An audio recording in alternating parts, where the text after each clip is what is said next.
رونق بزم علماء اہل سنت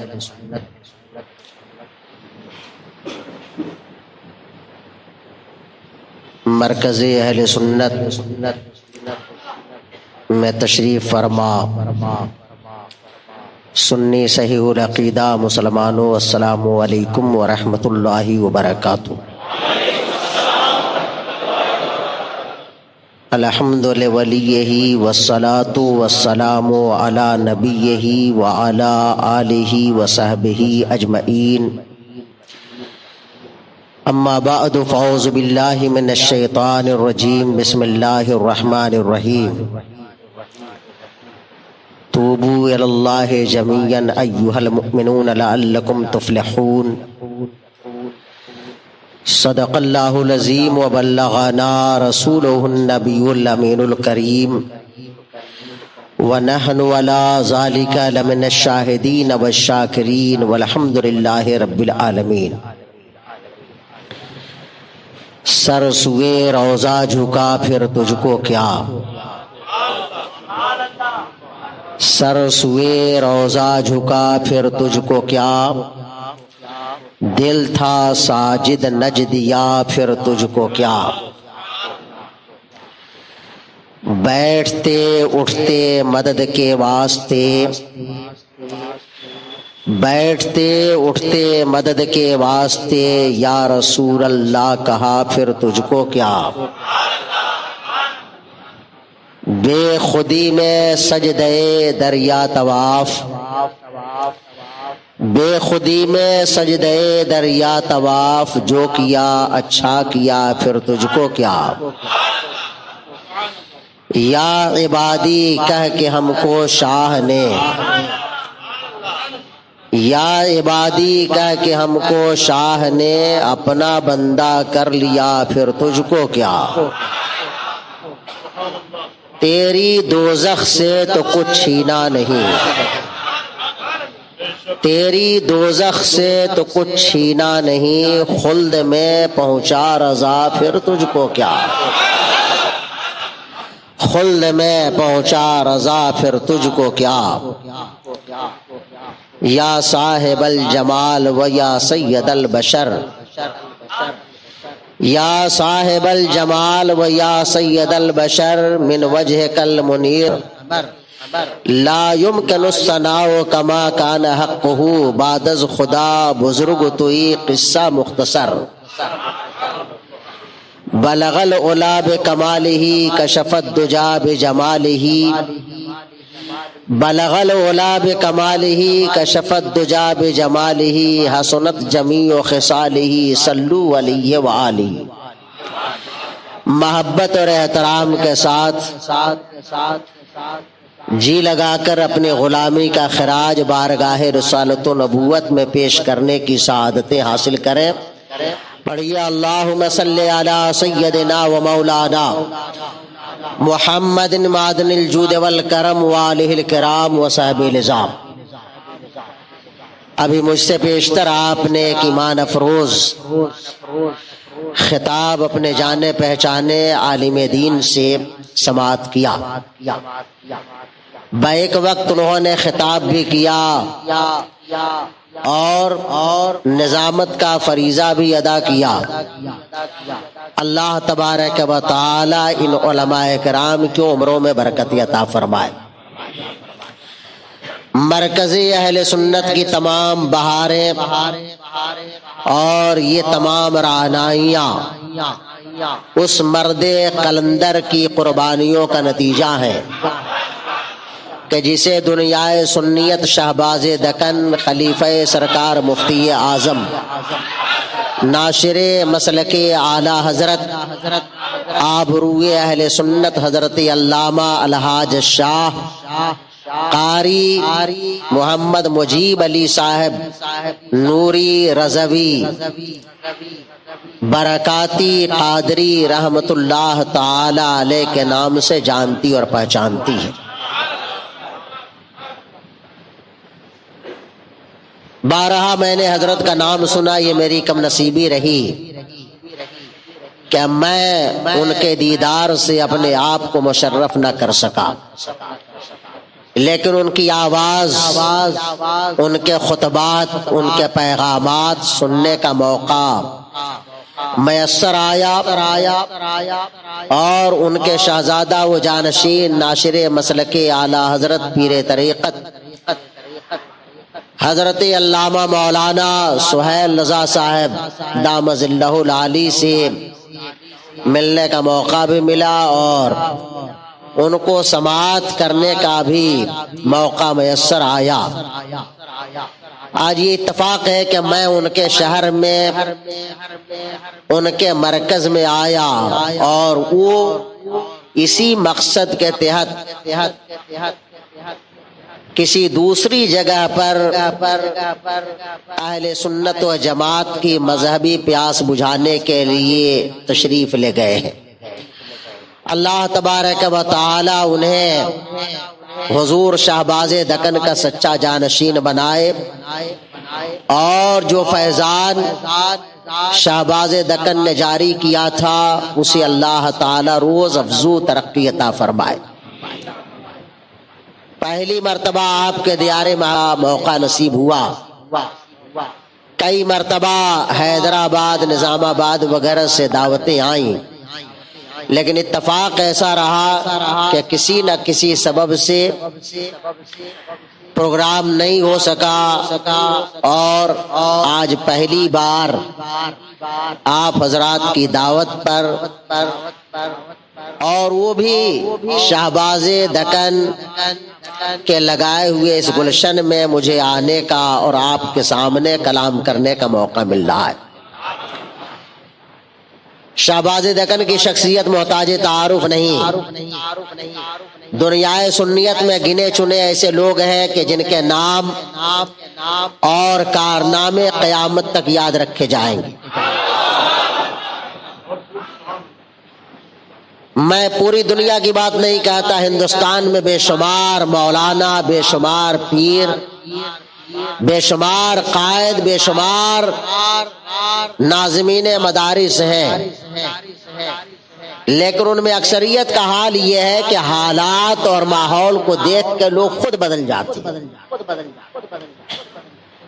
کوئی سیاسی بن جاتا ہے، کوئی مدرسہ چلانے کے لیے اپنے مذہب، اپنے موقف سے سمجھوتا کر لیتا ہے، لیکن کچھ ایسے لوگ ہیں کہ جو خود نہیں بدلتے، حالات کو بدل دیا کرتے۔ بلا شبہ جن لوگوں نے حالات کو بدلنے کا کام کیا ہے، وہابیت کے ماحول میں، صلح کلیت کے دیار میں مسلک اعلی حضرت کا چراغ نہیں بلکہ آفتاب و ماہتاب روشن کرنے کا کام کیا ہے، اس ذات کا نام شہباز دکن ہے۔ جس شہر میں ہم لوگ جاتے ہیں، عام طور پہ لوگوں کی یہ شکایت ہوتی ہے کہ یہاں کا ماحول بہت خراب ہے، لوگوں میں خلط ملط کی بیماری ہے، بلکہ عوام تو عوام، مسجدوں کے امام، مدرسوں کے مولانا، خانقاہوں کے پیر اور شہزادگان کے بارے میں لوگ یہ بتاتے ہیں کہ یہ حضرات بھی بدلے اور ملے جلے نظر آتے ہیں، اور یہ بیماری عام طور پہ جہاں کہیں چلے جائیے لوگوں میں نظر آتی ہے۔ آج سے تقریباً 10 سال پیشتر اس طرح کے حالات جب مدرسوں کی دنیا سے شروع ہوئے، اور اس زمانے میں اس وقت علماء کے اندر، طلباء کے اندر اور دین کے ہمدردوں کے اندر بڑی بے چینی اور اضطرابی کیفیت تھی کہ ایسے لوگوں کے خلاف لوگوں کے جذبات تو ہیں، لیکن بولے کون، ان کے خلاف کون قلم اٹھائے۔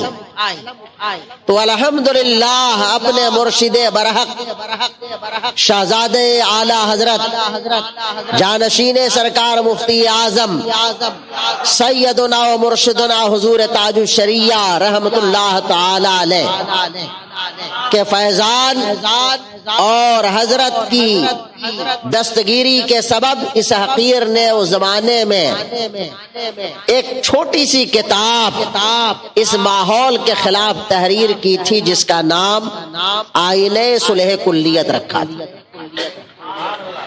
جس میں نے صلح کلیت کے حوالے سے ان تمام عناصر کے چہرے کو دکھانے کی کوشش کی تھی کہ جن کی بنیادوں پہ ہمارا معاشرہ خراب ہو رہا ہے۔ میں آج کے جلسے میں آپ سے ہمیشہ کی طرح یہ عرض کرنا چاہتا ہوں کہ ہمیں دوسروں کو دیکھنے کے بجائے اپنے دامن میں جھانکنے کی ضرورت ہے۔ میں بارہا یہ کہتا ہوں اور میں نے اکثر و بیشتر عرس رضوی کے اسٹیج سے یہ کہا ہے کہ ہم پوری دنیا اور تمام خانقاہوں تمام مدرسوں کی بات نہیں کرتے، ہم صرف اتنی گزارش کرتے ہیں کہ جو لوگ اپنے آپ کو بریلی والا کہتے ہیں، جو لوگ مسلکی اعلی حضرت کا نعرہ لگاتے ہیں، جو لوگ اپنے آپ کو سرکار مفتی اعظم کا مرید و خلیفہ کہتے ہیں، جو لوگ تاج الشریعہ سے بیعت رکھتے ہیں، جو لوگ شہباز دکن کے دامن سے وابستہ ہیں، اگر وہ سدھر جائیں، وہ اپنے آپ کو پکا سچا سنی رضوی بنا لے تو زمانہ خود بخود سدھر جائے۔ زمانہ الگ سے کچھ نہیں ہے، فوٹو ہم کھچاتے ہیں۔ کتنے رضوی کہلانے والے مولانا مولوی جو اسٹیٹس میں اپنے یا اپنے بچوں کے فوٹو لگائے ہوئے، کتنے رضوی کہلانے والے مولانا امام اپنی مسجدوں میں مائک پر نماز پڑھا رہے ہیں جبکہ وہاں کوئی ایسی ضرورت بھی نہیں۔ کتنے ایسے مولانا مولوی کہلانے والے جو بات میں بات ویڈیوگرافی کرا رہے ہیں اور کر رہے ہیں، بلکہ اب تو میں نے بہت سی جگہوں پہ یہ دیکھا کہ مولانا سے پہلے ویڈیو بنانے والوں کی تاریخ لی جا رہی ہے اور باضابطہ جیسے شاعروں اور مقرروں کا نذرانہ طے ہوتا ہے بعض لوگوں کا، ویسے ویڈیوگرافی کرنے والوں کا نذرانہ طے، اور وہ تھوڑا موڑا نہیں،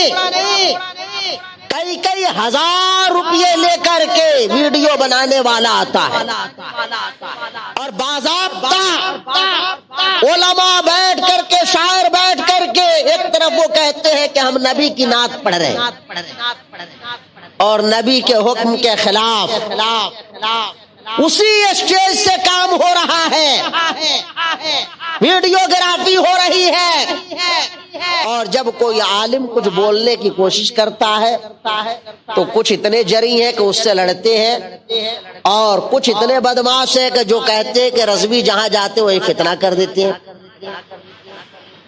یہ فتویٰ اعلی حضرت کا نہیں ہے، یہ رسول پاک کا فتویٰ ہے۔ جب آپ مزارات کی زیارت کو جاتے ہیں تو کچھ لوگ کہتے ہیں دلیل دیجیے، حدیث میں کہاں ہے؟